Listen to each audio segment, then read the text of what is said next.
Another question from Jesse, which I think is just right down your alley, is what do people typically do with event monitoring logs? Will Salesforce store them for you, or do you need to store them off platform? Any insights into how far can you go back when if there's an incident out of box? No worries. Great question. With event monitoring logs, they start as soon as you buy the product.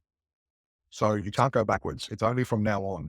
And for your real-time events, you need to actually enable them as well. So without enabling them, you won't get any logs at all. So you need to make sure you turn all your logging on after you buy event monitoring, and then it will just work, which is great.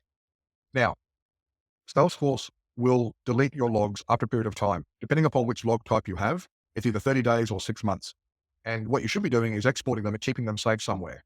Another general plug for myself, I actually have a tool which will back up all your event logs and keep them somewhere safe. Tools that normally back up your data and metadata don't normally back up your event logs at all. So if you've got a backup tool for your Salesforce environment, and thank you for having one because you need one, they more than likely won't back up your log files. Now, your log files are very important to keep because that way you can do a forensic investigation to see exactly what happened. So let's say, for example, one of your employees leaves the business. You want to make sure that they didn't do something dodgy before they left. You should have your policies in place to stop them doing anything, but having a general look around, see what they were doing isn't a bad idea.